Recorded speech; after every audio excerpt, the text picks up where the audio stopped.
everybody, welcome to Rock and Roll Shin-Soo, episode number 70, Power Trios. My name is Gabe Estel. I'm here with my co-hosts Dennis Levi Leach and Jonathan Getz. Good evening, guys. Evening. All right. Well, in the worlds of rock and baseball, power comes in threes. The power lies not just in volume, but in the bond of three musicians who can't take a note off. The power also lies not just in home runs, but in the communication required to cover an entire outfield amongst a roaring crowd. While Yastrzemski, Reggie Smith, and Ken Hawk Harrelson mashed 73 home runs for the Red Sox in 1968, the band Cream topped the American charts with their record Wheels of Fire. Then in 1990, Dave Grohl joined Nirvana to form the most famous trio of a generation, all the while Canseco Henderson and the other Henderson, that's Ricky and Dave, helped lead the Oakland A's to the World Series while crushing 85 home runs of their own. We'll cover these trios and many more tonight. Some of these trios you've heard of, others maybe not. Regardless, one thing is for sure, these trios often bring a power and a camaraderie that best exemplifies a whole being greater than the sum of its parts. So let's jump right in and get to that 1968 outfield where we talk about Ken the Hawk Harrelson, who had absolutely a career year. And if you've seen how he dressed that year, he looked pretty good doing it, too. Yeah, he always had style. I'll give him that. Yeah, he represented like the time of when there was a lot of like guys who were like crass and kind of brash and just like there were certain like there's not a ton of those kind of baseball players that flaunt like that anymore hardly. Yeah, I mean he looked like he came right out of like London, like Piccadilly or something, It was he was groovy. Let's put it that way. He was definitely basking in the fashion changes that were going on, in the world at the time. So that was cool. But yeah, that was certainly his best year. He's more well known for being a broadcaster than he is a player, even though he did put up a couple good years. He was well known for not getting along with his organizations that he was belonged to at any given time, and blowing up a team when they're only in. I mean, that's how he got on the Red Sox.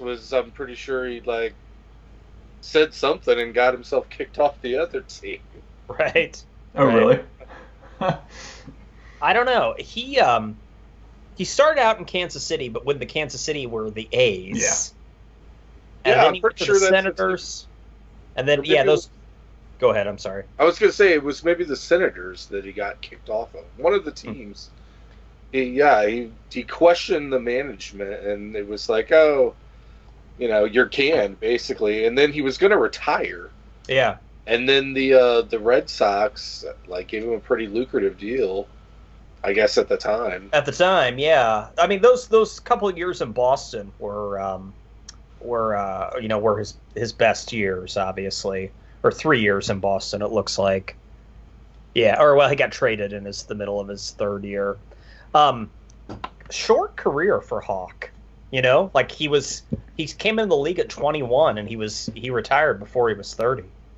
And three times he was traded mid-season, so what's that tell you? Yeah, right. Yeah. Straight into broadcasting. Yeah. He took his mouth and went straight to broadcasting. Where he's been a divisive figure, nonetheless. Exactly. We've talked about Hawk on this show before, and my perspective's a little bit different, just because I don't know. He's like the uncle that nobody else loves, So. I have a higher Hawk tolerance than some people do, but I completely get why people can't stand him. I totally, I'd hate him if I rooted for another team. I won't shed any tears when he retires. But I've grown up with the guy, so to speak. So yeah. Yeah. But you had Yastrzemski that year, and then who was the other guy that year? Reggie Smith. Reggie Smith, right? Okay, Reggie Smith. All right. And yeah, Yastrzemski was only 20 in his mid 20s, 28, and Smith was 23, and Harrelson was 26. Red Sox didn't finish that great that year. They only won 86 games that year, but okay. Yeah, those dudes were raking. Yeah, they were, and Reggie Smith is not in the Hall of Fame, right? I don't think so. No. He put up some great years nonetheless, but yeah, not a guy that it looks like. Well, let's see, 287 lifetime hitter. 300 plus home runs, 1,000 plus RBI. So he was solid. Good on base percent, good career on base percentage. Let's see here. Say what you will about All-Star game appearances, but 1, 2, 3, 4, 6 of them. That's pretty good. Yeah. Yeah. So, good one there. Well, so tonight, as we're going to talk about power trios, we're going to talk about outfields. Talking about some of the other outfields that were mentioned in the introduction. Now we're going back quite a few years. Really of, I know you guys looked at some as well, and I did too. Kind of, the most famous outfields, or I should say the ones that are commonly regarded as quote unquote the best outfields. Really, only 2 of them have occurred within our lifetimes, and that would be the 90 A's and then the 95 Indians. That was like about a 3-year period there. And I remember when we were researching this episode, we were kind of like, I was kind of thinking, okay, well, what have been the best outfields of the last 20 years? And Levi brought up Cleveland, and I knew it was the first thing I thought of. The mid '90s Cleveland, and I knew they were good, but I guess I hadn't looked at Albert Bell's numbers. Let's talk about hitting here for a minute. I hadn't looked at Albert Bell's numbers in a long time, and my God, he was on a tear for a few years. Yeah. Jesus. Yeah. But their defense too was pretty good. I mean, obviously you've got Kenny Lofton in center field, and Manny maybe not the greatest defender. I don't. I'll have to pull up their well, and that's the key, man. Lofton was so speedy in the middle. You know what I mean? He's making plays that those 2 didn't have to make. Oh yeah, he made because those other 2 are big. Those other 2 are big guys. Well, at that time, Manny wasn't terribly large. Like he got bulky. When he got with the Red Sox. Yeah, he was still a little smaller. He was a little slender. Yeah. But offensively, Jesus. I mean. Oh. Lofton was a hit machine then as well. I mean, he was if he got on base, he's going to steal. If you're above 900 in OPS, which is offensive plus slugging percentage, you're pretty you're raking for that year. And Albert Bell had a 1.09, Manny had 0.960, and Kenny even had an 815, which is pretty good for a dude like that. Like that. Little speedy center fielder. Because he doesn't have a lot of slugging, so he's getting on base quite a bit. 54 stolen bases for Kenny that year. 94, he had 60 stolen bases. Yeah, wow. They were great, man. They kind of flew under the radar. I think if you asked a lot of baseball fans, like, what was the best outfield of the 90s, I'm not sure if a lot of them would point straight to If they won a ring, I bet people would remember them. Yeah. A little bit. Yeah, quicker. They went to the World Series twice, right? 95 and 97, I think. That sounds right. I know in 95 they did. Yeah, American League champs in 95 and in 97, yeah. Okay, yeah. So two World Series appearances, so definitely very strong Cleveland teams then. By 97 though, it was Brian Giles and Marquise Grissom back there with Manny Ramirez. So they had some turnover. Oh, okay. Yeah. So 97 was Lofton was gone then? Yeah, I don't think he's. Yeah, no, Lofton wasn't on the roster. Ah. Yeah. Kenny modeled quite a few uniforms. He got around. He might have gone to the Yankees after that, if I'm recalling. I can't remember. I know he played for the Yankees. Yeah. He went to Atlanta in 97 and then back to Cleveland in 98 through 2001. If you don't mind, since you have it up, can you list every team that Kenny Lofton's played? Definitely. started his career. He didn't break into the majors until he was 24 with the Astros, and then Cleveland through '96 in Atlanta, then Cleveland again through 2001, and then in 2002 played for the White Sox and the Giants. Right. In 2003 played for the Pirates, the Cubs, and then it went the Yankees, the Phillies, the Dodgers, the Rangers, and back to the Indians. Wow. I think if I counted as fast as you were talking, that was 13. 1, 2, 3, 4, like, 5, 6, 7, 8, 9. multiple 12 teams. maybe. Yeah, 12 teams. You know, Baseball Reference has all of the numbers across the top. I guess not 12. With what, 2 stints in Cleveland and 2 in Atlanta? 2 in Atlanta. I think just the 1 in Atlanta. Just 1, okay. Yeah. 2 in. When he was on the Cubs, I do remember that. It was very brief. With the White Sox, yeah, I remember him. We traded him mid-season, so yeah. He 24 entering the league. Okay, I didn't know he was that old. I remember getting his rookie card, the score, I think. Yeah, he was a fun player to watch. I've also read about him, like immaculately like tidy and clean. Like he in interviews, really? people always remember he's just has like the cleanest house in the world. I guess he's like just I guess he's just like a total neat freak, I guess. So yeah. So if you go over to Kenny's, anybody, take your shoes off before you walk. Yeah. All right. Hey Levi, Kenny came over to the Cubs in the Aramis Ramirez deal. Oh, with the Pirates. Pirates, yeah. Yeah, he was in that deal. A throw-in, huh? Yeah. Lofton played for the Pirates too, huh? Yeah. I don't remember that at all. You know, I would imagine in his immaculately clean home, with that many jerseys, you could make a really nice sports bar basement. You know what I mean? You'd have all your jerseys kind of like franchise, man. Framed, all around. Yeah. That'd look nice. You could franchise that thing. Yeah. him and Phil Necro could make that. Those two could have some really nice sports bar basements. A lot of frames to keep clein. A lot of frames to keep clean. I'll go down to Kenny's. Springfield's own Jeff Facero had quite a few as well. So. Anyway, yeah. We guys, we need to compile a team, a roster, I should say. We could at least get a starting 9 of like. The criteria would be you had to have played for more than 6 teams. You know what I mean? Something like that.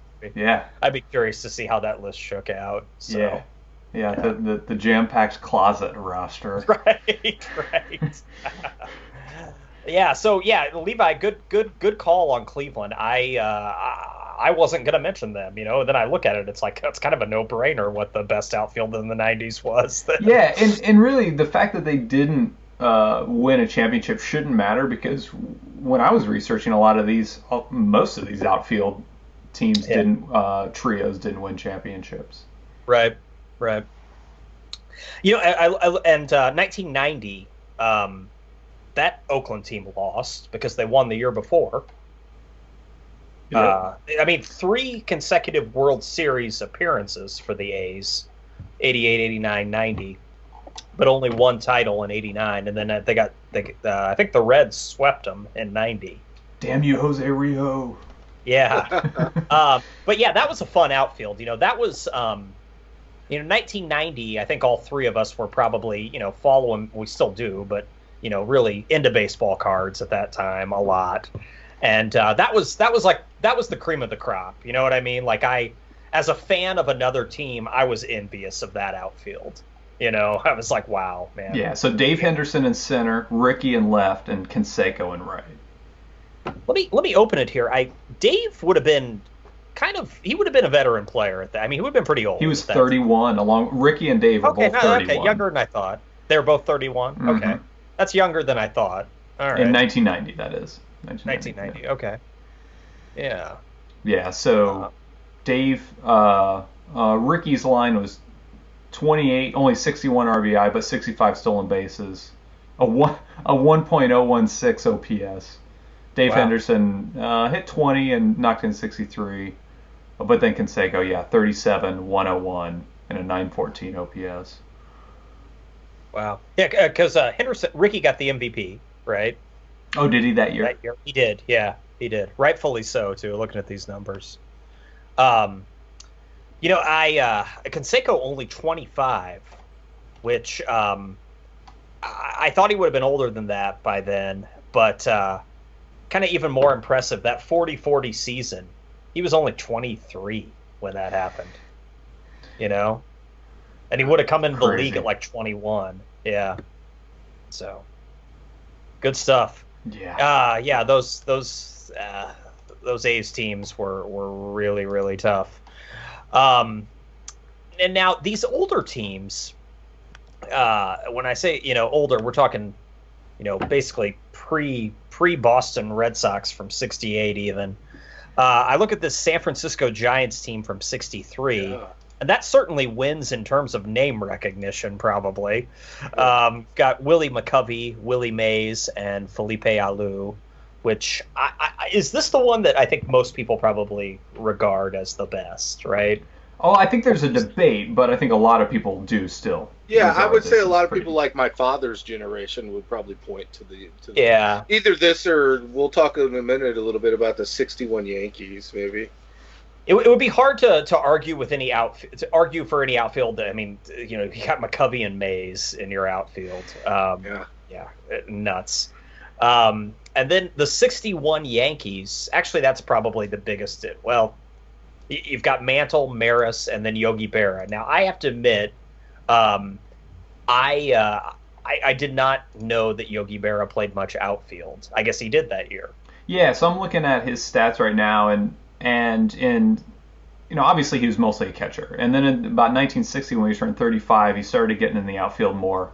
And then in 61, he actually only caught 15 games and then played the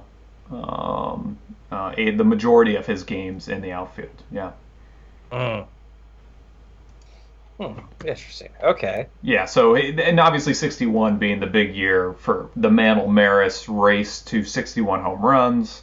Right. And that's when, Mantle hit 61 and Maris hit a measly, 50-some. Maris hit 54. Yeah, so Berra's line was 22. You mean Maris hit 61, Mantle hit 54. Sorry, yes, thank you. Yeah. So Berra hit 22 and knocked in 61. Mantle hit 54 and 128. Maris hit 61 and for 141. But Mantle had the higher OPS at 1.135. The unsung hero of that team might have been Elston Howard, the catcher, hitting 348 that year. That was a luxury that they could plug him in then their catcher and move Berra out to the outfield then. Yeah, right. Yeah. Now 1961, the Yankees didn't win it that year? They right? did. They did. Okay. All right. Yeah, they won 109 games that year, so they were raking. Pretty good team. Yeah, and I if anybody who's like some, baseball historian hears that, and that I didn't know the Yankees won the 61 World Series. I'm sorry. I begrudgingly memorized the years the Yankees won the World Series. Yeah, sorry. They won quite a few. I'm sorry. And if anyone, wants to debate the 1894 Philadelphia Athletics as being one of the top teams. Yeah, I have to admit, I as much as I value and I should say I respect the elders of baseball. It's kind of like with me, like in a black and white movie. You know what I mean? Like sometimes I tune out. I shouldn't say that, but I do. I'm like, oh, that baseball in the 1950s. Doesn't always interest me. It's when I should give it a fair shake, because it's like what many people regard as the best period of the game. So. Golden age. Yeah. Anyway. But I'm glad you brought up the 1894 Philadelphia Athletics, who I learned about on some message boards that were discussing outfields and okay, so I didn't know anything about these dudes, so I learned this: Sam Thompson, Ed Delahanty, Billy Hamilton, not same but just as fast, right. and they had a fourth one named Tuck Turner, great, which is an outstanding baseball name. Anyway, fantastic. So all the three main guys All three were in the top 7 in the NL WAR for position players. All three in the top 8 for NL on base percentage. All three in the top 6 for NL OPS. All four guys batted over 400 that year. And it was debated that Tuck Turner, the reserve guy, had the best season out of all of them. And he didn't even get to start every game. And the Philadelphia Athletics finished 4th. Jesus. So those dudes were raking, and I think those 3 guys are in the Hall of Fame. I don't think Tuck Turner is, but the 1894 Philadelphia Athletics, look out, man. A name like Tuck Turner, they should just let him in. Yeah, no kidding, huh? Uh-huh. Yeah, gosh, whoever would have looked good on a cigar card back in the day. Mm-hmm. T. Turner. So, romantically speaking, who are your guys' favorite outfields? Even if the numbers don't add up. Yeah, Levi, go ahead. Dude, I mean, I don't remember who was with Dawson and Walton on. It might have been Dwight Smith. What year? But I remember that just from like '89. From him and Jerome Walton, right? Yeah, it was Dawson, Jerome Walton, and I want to say Dwight Smith, but it was Dwight Smith, yeah. Yeah. That's a fun crew because you got like the veteran and then the 2 young guys, 2 rookies. Yeah. Right? Yeah. Yeah. Good deal. Dwight was 25, Walton was 23. Okay. Yeah. Good. That was a good group. Yeah, definitely. Mine was not so coincidentally around the same time. 1990 Red Sox with Ellis Burks, Mike Greenwell, and Tom Bernansky. Nice. Yeah, Bernansky was only spent a couple years with the Red Sox, but he had the pennant clinching catch that I always remember. So that's like one of my earliest baseball memories. And I've always been a big fan of Mike Greenwell and Ellis Burks. I had so many 1987 tops of both of those guys. Everybody had double Greenwells, man. Oh Jesus, I had a page Greenwells. Yeah. 1987 tops. Like 88 or 89s, I had a ton of Mike Greenwell tops, 88 or 89. It was a ubiquitous card. It really was. Well, for me, even though they weren't my team, that Oakland outfield that you mentioned is one of my favorite outfields. I just want to say that because like I said, I was envious of them.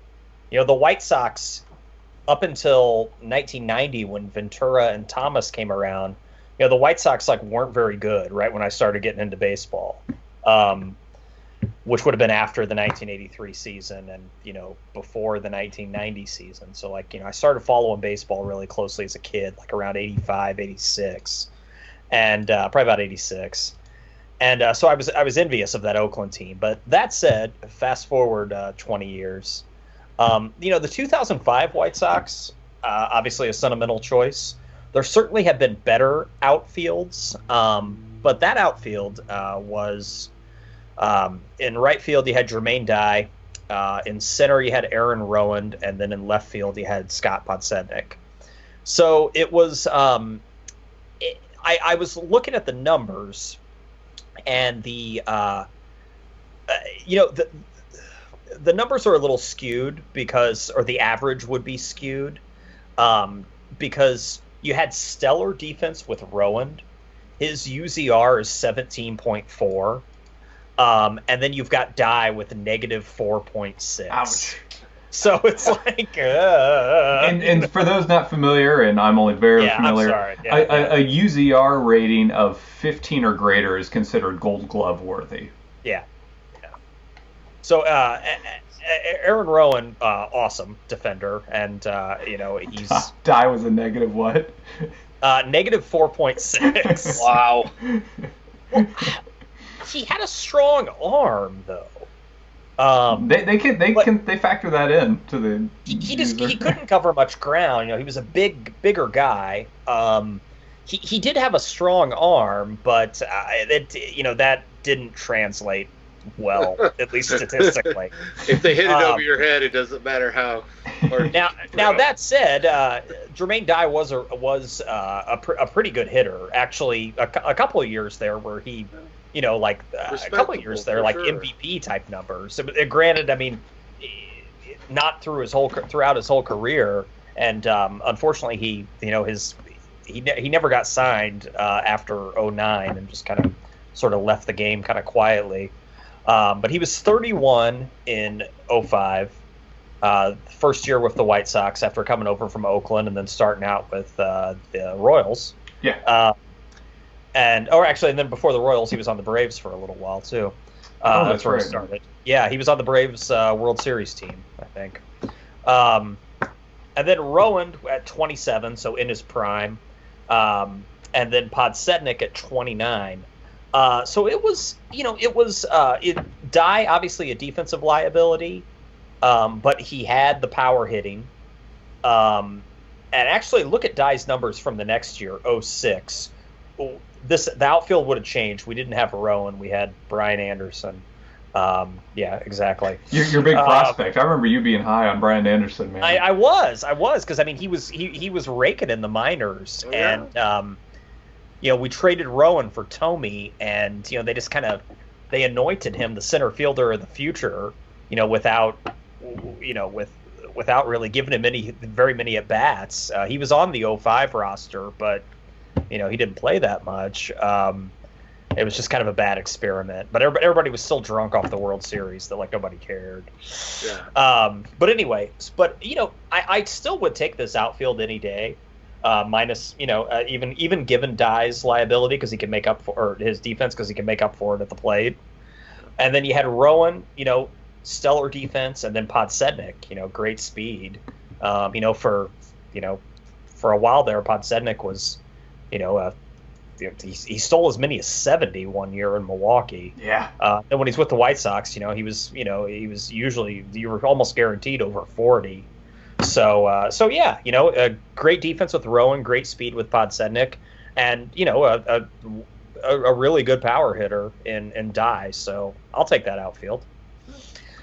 So I when I crunched the numbers, just did the average UZR. It's not even really worth looking at just because it's the gap between Dye and Rowan is so high that it's not really. I'll tell you one where it is good to do an average, and that's the 2014 Kansas City Royals. I was going to mention them. As well. That's a pretty damn good outfield. And actually, specifically, it was their outfield for the 7th inning or later. So usually for the Royals in 14 and 15, the 7th inning, they would bring in Gerard Dyson, in to replace Nori Aoki or Alex Rios, depending on the year. And when they had that trio of Lorenzo Cain, Alex Gordon, and Gerard Dyson, they were just like a black hole out there. And so sure enough, I looked up the user rankings for 2014, and those three guys had the 1, 2, and 4 spots. So Gordon ranked at 25. I mentioned at plus 15 or more is Gold Glove worthy. Gordon was a 25, Dyson was an 18, and Cain was a 17.6. And ranked 1, 2, and 4 respectively. That's like a Fangraphs wet dream, that outfield. It is. Sabermetrician's wet dream. Yeah.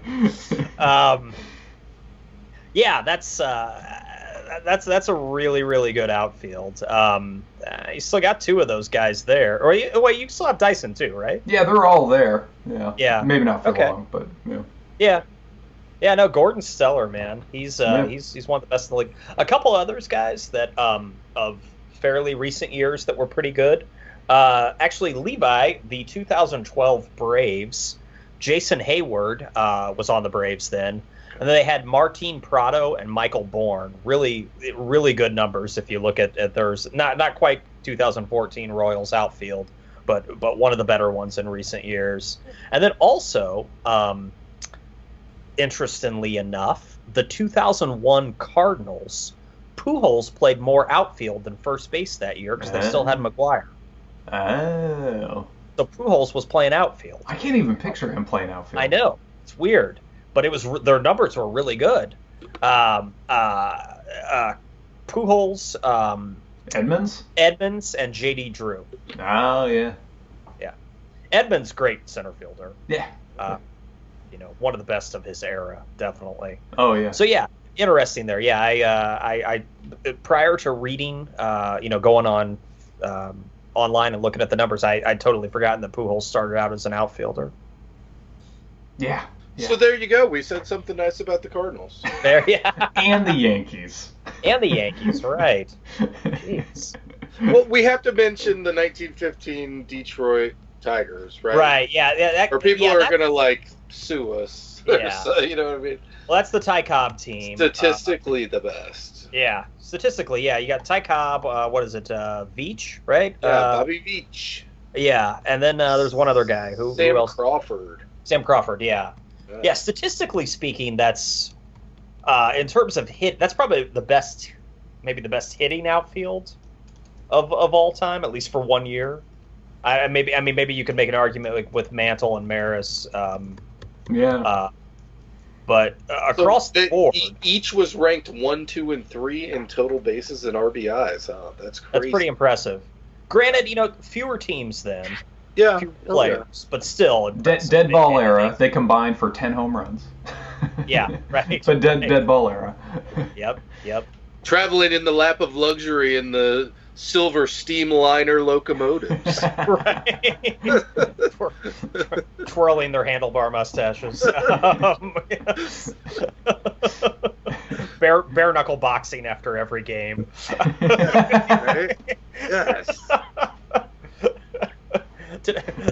Sounds like we made them all into Coney Island characters or something. Yeah, sure. If you want to, you talk about baseball after 1940 maybe, and that every player to me is that that's the. You mentioned baseball player pre 1940. I think it's the Coney Island strongman. Right? Yeah. In the off season, he runs the game where they smash the hammer. Right. His name's like Mickey Callaway or something, or Jack O'Hannon or something like that. Anyway, so let's move on to music, guys. Good conversation there about outfields. You know what? One last thing though. I didn't dig deep into Fangraphs enough because they could already do it, or somebody out there you could just copy the numbers and put them into Excel and just figure it out that way. I would like to see. I'm kind of curious. The user ratings for all of the current outfields. You know what I mean? I'm sure it's out there, and I didn't. Those of you who know Fangraphs better than me, it's probably there, and maybe I just didn't know how to sort it. But that'd be easy to do. I mean, all you have to do is put the numbers in a spreadsheet, and just figure out the averages. But I'd be curious to figure see that out in time for spring training. Yeah, I'd like to see that. I'd just be curious, over the last few years, who have been, maybe take a 3-year sample size, who would be, the best starting outfield. I'd just be curious to see how it all shook out, because sometimes guys that I think might be awesome because I saw them, anecdotally, I saw them make a couple awesome catches. You look at the numbers, you know what I mean? They're not, the numbers don't really reinforce the fact that they're great outfilders. So you could go to a game and see a guy and that day for some reason, maybe he has a cannon arm. So then you're like, man, that guy, his arm, Yeah, but then the rest of the season, he's awful. You look at the numbers, and he's negative 3.5 or something. You're like, all right, okay, that was just his lucky day, I guess. And then I see somebody God, Alex Gordon's pretty much the perfect outfielder, or was for a year, And I knew Alex Gordon was good. I didn't know I hadn't quantified it. So that he's really good. Yeah, getting those gold gloves for a reason. He is, yeah. Power trios. So, talking about coming in threes here. Let's talk about power trios. We're going to share some of our favorites. I think there are some bands obviously that come to mind right away, but we're going to talk about some that maybe are a little bit lesser known. The power trio is a few guys got to do a lot of work. So let's go ahead and talk about those now. 3 is a magic number. Yeah, absolutely. And with these, probably the most influential power trio of all time, goes without saying, it's probably Cream. I'd give it to them, probably. Yeah, Forefathers. Yeah, I think so. For a split moment, I thought you were going to say Grand Funk Railroad. Yeah. Hey, I got nothing against. You're like Mark Donmel. Nothing against those guys. No, but Cream. Yeah, I would say if you polled people and they knew what a power trio was, they would tell you Cream. You know what, guys? I'll take it back even a little further than Cream. I think the original power trio is Buddy Holly and the Crickets. Ooh, wow. Yeah, technically, you might be right on that. Yeah. I mean, like, if you play a guitar in a rock band, Buddy Holly, at least indirectly, has influenced you. Mm-hmm. So yeah, I'll even go further. I think that's probably the first rock power trio. Yeah, and so when we talk about trios, we're saying obviously a guitarist, a bassist, and a drummer, and usually, not all the time, it's the guitarist who's singing.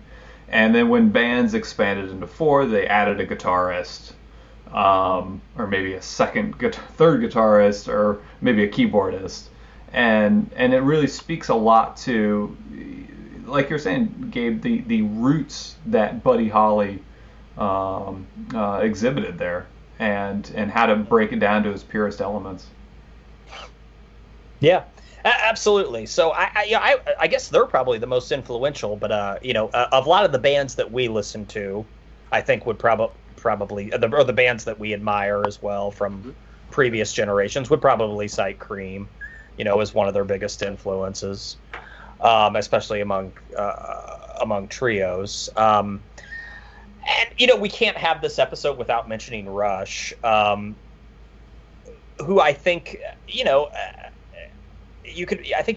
Rush is a great band. They're not. I mean, all these bands are great bands. They're not just great power trios. But I think if to a lot of rock fans, you mention trio, people think of Rush right away. Yeah, I think so. Yeah, and that's great because I mean, Rush is awesome. They're probably. I don't like to throw around the term the best because it's purely subjective in this sense. But looking at a few factors, I think it's safe to say one could crown Rush as the cream of the crop when it comes to, no pun intended, when it comes to power trios, just due to the complexity of their music, how success. The longevity. Yeah, absolutely. And success. I mean, they're one of the biggest touring bands around right now. Yeah. Still. I mean, they're as a touring act, not as a studio act, because nobody sells albums anymore, but as a touring act, they're bigger now than they were in the 70s and 80s. Yeah. I mean, they're selling out arenas all over the world. So, combine those three things, and I know some people, they can be divisive. Some people just don't like Geddy's voice, or they just think the music's too geeky. They're one of the best bands. Fuck it, I'll put it down. They're one of the best bands of all time. I'll throw the gauntlet down. Rush deserves to be mentioned with the gods, and I think they're mentioned with the greats, but I don't know if they're always mentioned with the gods. You know what I mean? And I think they should be. They're the complete package. Yeah. Yes. Yeah. Yeah. Oh yeah. Do we want to do our what's your favorite Rush record? Yeah, sure, go for it, man. Yeah, go ahead. Start. If I'm gonna pull an album to listen to the whole Rush record, it would be 2112. Oh yeah. And I just love the whole work. But sometimes I just have time to hear one Rush song. And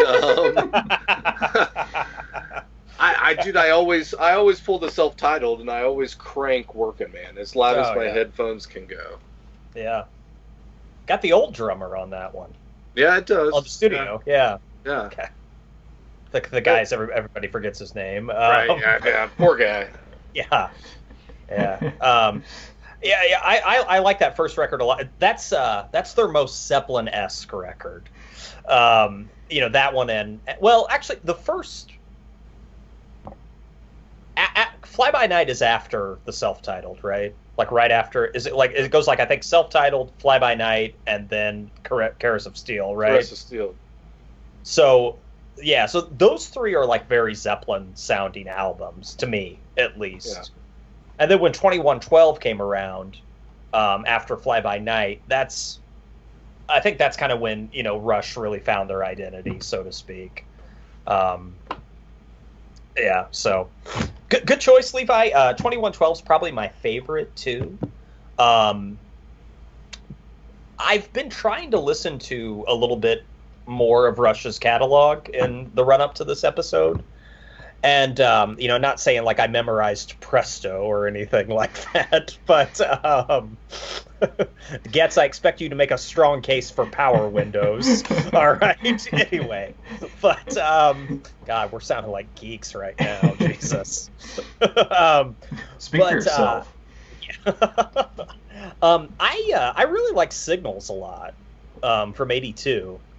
I know that it's slick, but it's a really good batch of songs. It has 3 hit singles on it. It's Rush tightening their sound, and that could be just a product of being a big band in the '80s, and that's kind of what you did. But at the same time, they didn't sacrifice the complexity that made them popular with a lot of music fans in the first place. That album Signals has 3 hit singles, Subdivisions, and then New World Man, and then what guy I forgot to write, Analog Kid, I guess would be the other one probably, which is a great song. So it's kind of a little bit synthier Rush, which they started to dabble in moving pictures, and then that really kind of set the tone for the next few albums. But I really like this record a lot. I think it's their best collection of. I don't think it's their best album start to finish, but I think it's their best collection of individual songs. All right. The Signals. Right on. Yeah. I'm going to go pretty off the beaten path and say that this this cover album that they did called Feedback. Oh yeah, Summertime Blues is on there, right? Yeah. So they released this record. It also helps I got this free. So all right, so I'm like a casual Rush listener, and this is something I got free when I was working at a guitar store. And so things that are free always taste and sound better. But yeah, they do Summertime Blues, For What It's Worth, The Seeker, Mr. Soul, Shapes of Things, Crossroads. Yeah. And it helped me realize. Yeah, The Seeker is amazing. And it helped me realize how, obviously these guys have a pretty unique sound, but then when you hear them execute some of this, you realize, I mean, everybody comes from somewhere, and they come from these songs. And when you hear him play The Seeker, and then you go listen to, even parts of 2112, you can hear The Who in there. You can hear Townsend's, guitar flourishes, influence on Alex Lifeson. And so that really helped me realize that, everybody comes from somewhere, and Rush, ultimately came from 60s pop. Yeah. Yeah, that's a cool. I usually kind of am a little skeptical of covers albums sometimes, or just think they're kind of unnecessary. But that's a good batch there. Yeah, it's fun. I've heard that one a few times. It is a lot of fun. Yeah. Well, let's dig a little bit deeper here, guys. We talked about Buddy Holly and the Crickets and Rush and Cream, the power trios that are usually the first to come to mind. Obviously, our bearded friends, along with Frank Beard and ZZ Top as well. And there's obviously Nirvana too. But let's dig a little bit deeper. Are there any power trios that other folks might not know, or maybe they've overlooked? Levi, what about you? Any that come to mind that we haven't mentioned? Yeah, I mean, for sure, I'm going to start off with probably Taste with Rory Gallagher, which is excellent. Rory Gallagher is probably lately he's been my most favorite guitar player. Over the last 6 or 7 months, I can't get enough of him. And Levi's on the Irish tour. Yeah, for sure, dude. That album is so good. Irish Tour 74, everybody out there, you should pick it up. Robin Trower. I'm into that bigger 70s power trio sound. Mm-hmm. So, obviously, Beck Boger Appice, which we were talking about in the work up to this episode. And really good record. That's a super underrated record.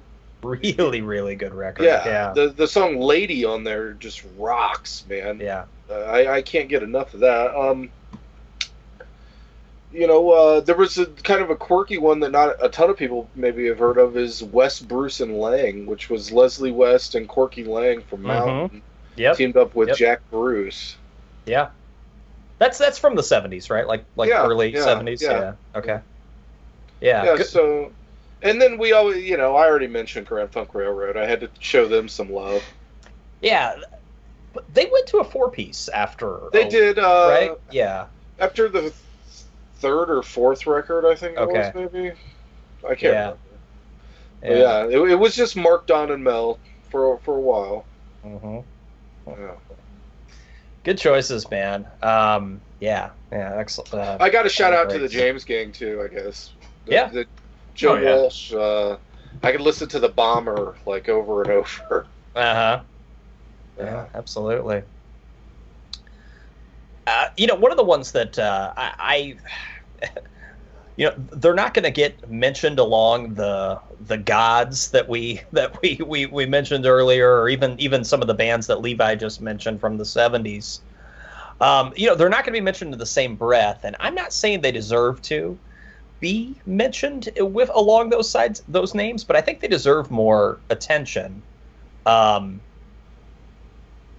I'm really basing this off of one, I think, really perfect power pop record, and that's the Outfield, which is a fitting for this episode as well. So fitting. Yeah, right. It's very apropos. The Outfield. I about 15 years ago or so, I picked up a copy of Play Deep.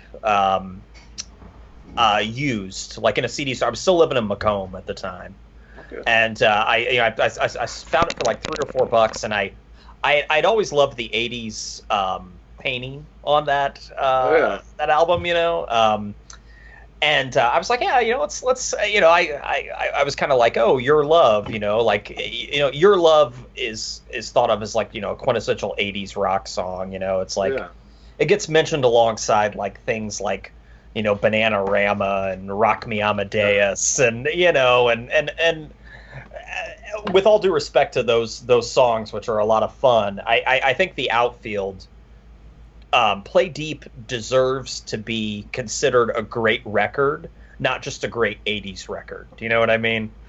And if you go and listen to those tunes, they're just really, really well crafted pop songs. And Your Love is obviously the big single on that record, but I don't think it's the strongest track. I think I Don't Need Her and 61 Seconds is another one of my favorites. It's really well executed music, and it sounds like it came out a little bit earlier than 85. It sounds like it could be an album that came out in 82, 83, and maybe I'm just maybe I'm getting into too much minutia of the decade there, but it sounds earlier than late 1985. It came out in November of 85. So I think that's a really, really underrated record. It's more than just that catchy 80s song that everybody knows. It deserves a second listen if you haven't given it a chance, or haven't given it for sure. That's a really good record, and kind of along those same lines, same era, Crowded House. Oh yeah, that first Crowded House record is excellent. Oh yeah, Yeah, absolutely. Yeah, it is. It really is. Neil Finn, Paul Hester, and Nick Seymour. Yeah, yeah. Both those bands, Outfield and Crowded House, great harmonies. Yeah. Yeah. I mean, Crowded House is, for lack of a better term, it's a little bit of a denser work. It's the Outfield's a little more fun, a little more date night, if you will. Yeah. But they're both great. Guys,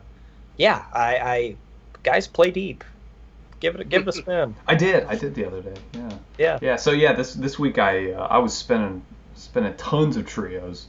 I discovered two from Ames, Iowa, which I went to school in Ames, and I'm really bummed that I was sandwiched in between when these bands were active. And I got to interject for a second. We saw Rush in Ames, Iowa. We did see Rush in Ames, Iowa. So Ames, Iowa. This episode was born years ago. It was essentially. Yes. Guys, this one was meant to happen, guys. Yeah, when Gabe made the trek over to Ames, and we went and saw Rush at the Hilton Coliseum. Hilton Coliseum. Thank you. We caught a little bit of Hilton magic that night, I think. But I had no idea. First of all, there's this recent band from the 2000s called Radio Moscow. Great trio. They were signed by Dan Auerbach, and I highly recommend checking them out. And then also really good stuff. Yeah. I'm trying to think. What was the name of the one record? Spirit of dang it. It's got a mushroom on the cover. Yeah, Magical Dirt is the one with Dirt. Yeah, Magical Dirt and Brain Cycles are two of my favorites. Yeah, those the Magical Dirt rocks. I told my buddy Dan, who's a Harley mechanic, I forwarded that to him. I was like, dude, you should probably work on motorcycles to this. And I sent him the link to that record. Nice. Right on. Well, and then you mentioned Leslie West earlier. This other band recommended by a good friend of the show, John White, is Truth and Janie, and they're also from Ames, Iowa. And they did their work in the 70s. They eventually opened for Leslie West. And they have a very taste-like, Rory Gallagher-like vibe to them at times. Yeah. I just discovered those this week. But and I also kind of just discovered the Jam for the first time again, and realizing how much again the Who had an influence on a band, and not realizing how mod the Jam was. But my first power trio experience was seeing Conan in like 1995 or something, 96, and the Reverend Horton Heat was on Conan, and they did Big Red Rocket of Love, and that's when I realized like what a power trio was, and how you just had to go 100 miles an hour if you were, they did the rockabilly stuff, and so it's like, you lean on your buddies in that situation. Actually, he literally leans on the bass player as he gets up and rocks from the top of the stand-up bass, which is a pretty awesome moment. One of my favorite early moments in rock TV. Yeah. But I think we're all ignoring the elephant in the room here, and that was the biggest power trio, at least probably for our teenage years, and that's Government Mule. Right. Yeah. Yeah. For sure. Yeah. Oh yeah. Gosh, one of my favorites. Yeah. Yeah, big sound, big sound. I still have ears ringing as a result of those shows at Mississippi Nights. Yeah, in the late 90s. Yeah, I was lucky enough to see them twice. I think you guys may have been there both times. I cannot remember. Oh, Mississippi Nights.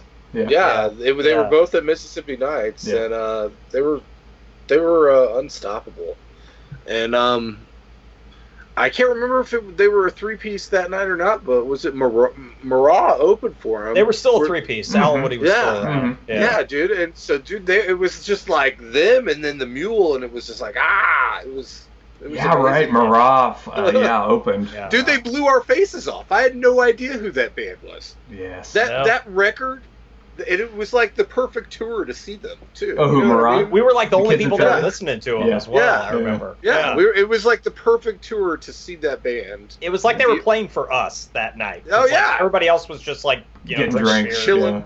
Yeah, right. I was like, these guys fucking are on it, man. Yeah, and then I pick up the record and it's like, wow, when you first hear a band, you don't always recognize, you don't always catch how lyrically talented they might be, Oh, yeah. But yeah, I get home and I hear the record. It's like, God, man, this guy's it's like a young Springsteen here, I mean, yeah. Yeah, and then we found out, produced by Steve Earle and stuff or whatever. Sure. And dude, yeah, they freaking rocked it that night. A band that Government Mule wouldn't have been around probably if hadn't this band been around. But we got to mention the Jimi Hendrix Experience, sure, and or the Band of Gypsies as well. Yeah. Those guys, Third Stone from the Sun is the bridge there. Yeah, right? Yeah. Yeah, there's Jonathan had listed some in this planning document that we use for the podcast. And I'm a little late to the party. I didn't start, for the Minneapolis bands, I think people gravitate towards the Replacements first, and they were more popular. But I really like Husker Du a lot. That's one of the better punk power trios. Yeah. And I'll admit, recently I didn't really get into the Minutemen at all until the last maybe year or so. Yeah. And Nickels on the dime. Yeah, good music and a great story. The documentary for that band is excellent. Mm-hmm. It's a good doc. Yeah. Yeah, and if you only have 7 minutes to listen to an EP, then there's your band, because you can listen to 6 Minute songs in 7 minutes. Yep. Yeah. I don't know if it's on one of their EPs or not, and I have to admit it's not really that much material, but I don't know the Husker Du catalog as well as probably I'm sure some of our other listeners do, or people that are more well versed in 80s punk rock than I am. But the Husker Du does a really ripping cover of 8 Miles High. If you ever get a chance, really? I think I've heard that. Yes. It's awesome. Yeah. Great band. On a related note, the Minutemen does a version of Who'll Stop the Rain. Oh. Yeah. Somewhat related. Guys, we could go on all night. I'll throw out one more underrated power trio, and this one even plays with fewer strings than most bands. I know who you're going to say.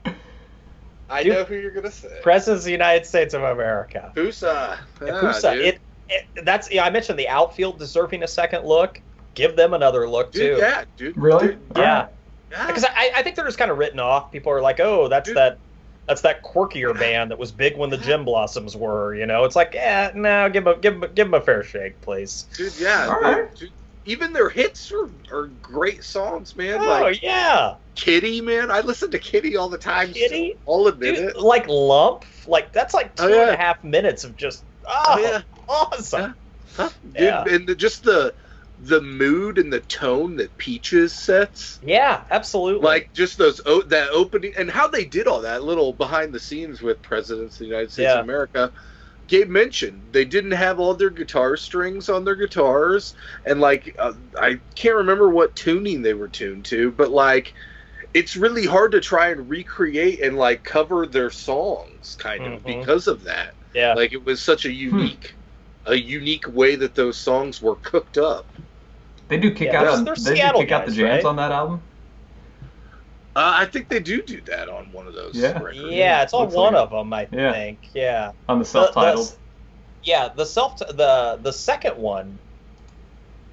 Yeah, is it maybe the second one just called 2? It's pretty good as well. Their whole catalog's not bad. All right, I'll give it a spin. Give it another chance, man. All right. Yeah, you won't be disappointed. There's going to be people that are mad if we don't mention Motorhead and the Police as well. Sure. Yeah, again, we could go on all night. Yeah. You could get into Ken Burns territory with power trios. There's little subsections. Technically, The Who was a power trio with a vocalist. Led Zeppelin was a power trio with a vocalist. This is true. That's true. There could be this whole subsection of power trios who had a lead vocalist. Mm-hmm. Even what constitutes a power trio? Is it beyond the numbers, so to speak? When 3 equals 4. Dude, if 6 was 9. Guys, this is too heavy, man. All right. Wait, have we mentioned Emerson, Lake and Palmer? We don't want to get that hate mail, right? Oh yeah, God, yeah, we have to, just because producing 2 of them this year rest too. in God, peace. Somebody, if you know Carl Palmer, please check on him right now. Lock him in a suite at the Hilton for 3 more days. Next to the hospital, next to Cedar Sinai. Exactly. So yeah, definitely, yeah. God, ELP, yeah, sure. I mean, there's just so much ground to cover. God, I want to stay up all night and listen to all these bands now, guys. Jeez. Maybe we should put together a playlist at the very least on YouTube and post it. We can do that. Yeah, we will do that. And tell us your favorites. You can do that on our Facebook page. You can like us there. Also, you can follow us on Twitter at RockInChew. That's also the handle at Instagram, RockInChew, as in Nirvana. Nirvana. There you go. Yeah, right. But in utero, Pat Smear was like a touring guitarist, right? This is true. Yeah. Okay. Yep. All right. Yeah. So they'd still consider it a power trio. As in Nirvana's Nevermind. Right. Exactly. Power trio. So yeah, check us out at RockInChew on Instagram and Twitter. Go to RockChew, no N, rockchew.com to hear every single episode we've ever recorded. Also, the biggest thing you could do for this podcast, if you do like it, is please like us on, give us a rating or a review on iTunes, or, if you listen via another podcasting service, give us Google Play, Google Play, whatever it might be, however you listen. Spread the word. Speaker. Tell a friend. Yeah, tell a friend, please, because we enjoy doing it, and we want to hear what you think. On that note, hope everybody has a great 2017. I know 2016 is one that we're not going to miss. So, yeah, exactly. So anyway, hope everybody has a great new year, and we'll see you. We'll be right back here in action for 2017. So see you all then. Have a good night. Peace. Yeah. This Power Trio signing off. That's right. And guys, we're a trio. That's right. Shit. We've been ignoring the real elephant in the room this whole time.